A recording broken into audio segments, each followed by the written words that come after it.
حضرت مفتی رفیع عثمانی صاحب مفتی اعظم پاکستان تھے، جن کا پچھلے سال انتقال ہوا، تو انہوں نے ہمیں سبق، میں نے ان سے مسلم شریف پڑھی ہے، صحیح مسلم، تو ہمیں جب سبق پڑھا رہے تھے تو اس میں انہوں نے ایک واقعہ سنایا اپنا اور اپنے بھائی حضرت مفتی تقی عثمانی صاحب کا۔ تقی عثمانی صاحب نے ہمیں بخاری پڑھائی، انہوں نے مسلم پڑھائی،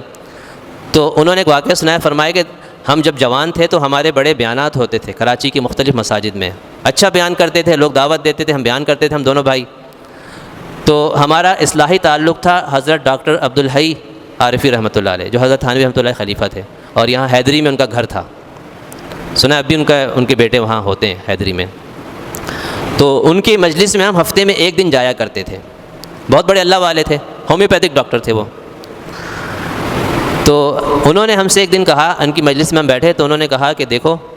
یہ دونوں بھائی ان سے بیعت تھے، تم بیان نہیں کرنا، بیان نہیں کرنا، مطلب جو تمہیں کوئی دعوت دیتا ہے نا بیان کے لیے، تو بیان کرنے نہیں جانا۔ کہتے ہیں ہم نے سنا، ہم نے چونکہ ہم تو ان کے مرید تھے، ہم تو ان سے کوئی نہ سوال کر سکتے تھے نہ کوئی اعتراض کر سکتے، ہم نے کہا ٹھیک ہے آپ جیسا حکم دیں۔ اگلے ہفتے گئے، پھر انہوں نے یہی فرمایا، دیکھو تم دونوں بیان نہیں کرنا۔ کہتے ہیں ہم نے سنا، ٹھیک ہے آپ کی بات سر آنکھوں پر، بیان ہم نے چھوڑ دیا۔ تیسرے ہفتے گئے، پھر فرمایا کہ دیکھو بیان نہیں کرنا۔ چوتھے ہفتے گئے، پھر کہتے ہیں دیکھو بیان نہیں کرنا۔ ہم پر بیان کی پابندی لگ گئی کہ بیان کرنا ہی نہیں ہے۔ اچھا، کہتے ہیں کہ کبھی ہمیں اتنی ہمت ہی نہیں ہوئی کہ ہم پوچھ سکیں بھئی کیوں نہیں کرنا ہے۔ تو بعض لوگوں کا اللہ تعالیٰ ایسا، بڑوں کا خاص کر روب ہوتا ہے، اور خاص کر کے جو کسی سے بیعت ہوتا ہے تو ویسے بھی اس کو اعتراض کا حق نہیں ہے، وہ تو بیعت ہوا ہی اس مقصد کے لیے ہے کہ اس کو، اس کے نزدیک یہ جو شیخ ہیں، بڑے ہیں، ان کی ہر بات میری اصلاح کے لیے ہے اور میرے لیے مفید ہے، مجھے سمجھ میں آئے یا نہ آئے۔ تو کہتے ہیں یہ جو پابندی ہم پہ لگائی نا، یہ 1-2 مہینے نہیں، 6 مہینے نہیں، سال نہیں، 10 سال، 10 سال تک ہم دونوں بھائیوں پر انہوں نے پابندی لگائی کہ دیکھو بیان نہیں کرنا، اور 10 سال ہم نے کوئی بیان نہیں کیا، اور 10 سال ہم نے کبھی ایک دفعہ بھی نہیں پوچھا کہ ہم پر یہ پابندی کیوں لگائی ہے، جبکہ لوگوں کو ہم سے اتنا فائدہ ہو رہا ہے۔ ذہن میں تو آیا ہوگا نا۔ 10 سال کے بعد انہوں نے فرمایا کہ جاؤ بیان کرو، تو فرمایا کہ یہ اصلاح کے لیے، اصلاح کا ایک طریقہ ہے کہ جب دل کے اندر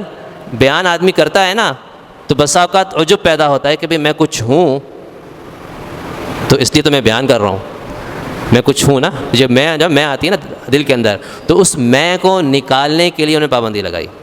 تاکہ بالکل ان کا دل میں سے خالی ہو جائے، عجب سے خالی ہو جائے، تقوی اللہ تعالیٰ کا ایسا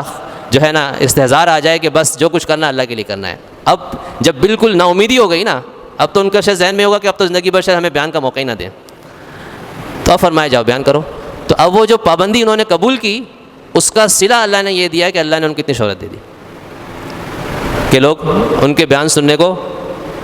باعث سعادت سمجھتے ہیں کہ بھی ہم ان کو بیان سن لیں۔